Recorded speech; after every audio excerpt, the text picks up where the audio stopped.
ইরানের সঙ্গে ১২ দিনের যুদ্ধের আপাত সমাপ্তি, আর গাজায় ইসরায়েলি গণহত্যা চলছেই। রোববার ব্রাজিলের রিও ডি জেনেইরোতে চলমান ব্রিক্স সম্মেলনে ঘুরে ফিরে আসলো প্রসঙ্গ দুটি।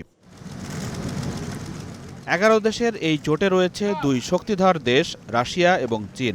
এখন ব্রিক্সের বর্ধিত জোট সঙ্গী ইরানও। বিবৃতিতে ব্রিক্স জানালো, ইরানের ওপর হামলায় আন্তর্জাতিক আইন এবং জাতিসংঘের সনদ লঙ্ঘিত হয়েছে।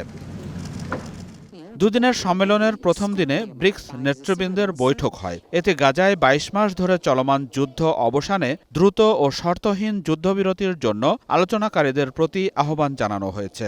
গাজায় ইসরায়েলের হামলা নিয়ে ফিলিস্তিনি জনগণের প্রতি গভীর উদ্বেগ প্রকাশ করেন ব্রিক্স জোটের বর্তমান চেয়ার ও ব্রাজিলের প্রেসিডেন্ট লুলা দা সিলভা। ব্রিক্সের বিবৃতিতে বলা হয়েছে, আমরা সংশ্লিষ্ট পক্ষগুলিকে আহ্বান জানাই তারা যেন সুসংকল্প ও সদিচ্ছার সঙ্গে আলোচনায় অংশগ্রহণ করে একটি তাৎক্ষণিক, স্থায়ী ও শর্তহীন যুদ্ধবিরতিতে পৌঁছায়। গাজা উপত্যকা ও দখলকৃত ফিলিস্তিনি ভূখণ্ডের অন্যান্য অংশ থেকে ইসরায়েলি বাহিনীর সম্পূর্ণ প্রত্যাহারেরও দাবি জানিয়েছে জোটটি। এই বিবৃতি এসেছে এমন এক সময় যখন গাজায় যুদ্ধবিরতি নিয়ে দোহায় পুনরায় আলোচনা শুরু হয়েছে। যুদ্ধবন্ধের জন্য আন্তর্জাতিক চাপও বাড়ছে।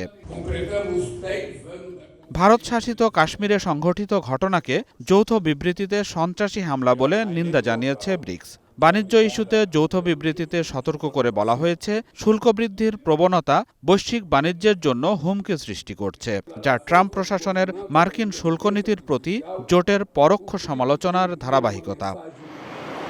৬ এবং ৭ জুলাই ১৭তম ব্রিক্স সম্মেলনে যোগ দিয়েছেন ব্রাজিল, চীন, রাশিয়া, ভারত, ইরান, মিশর, ইথিওপিয়া, ইন্দোনেশিয়া, সৌদি আরব, সংযুক্ত আরব আমিরাত ও সাউথ আফ্রিকার শীর্ষ নেতা ও তার প্রতিনিধিরা।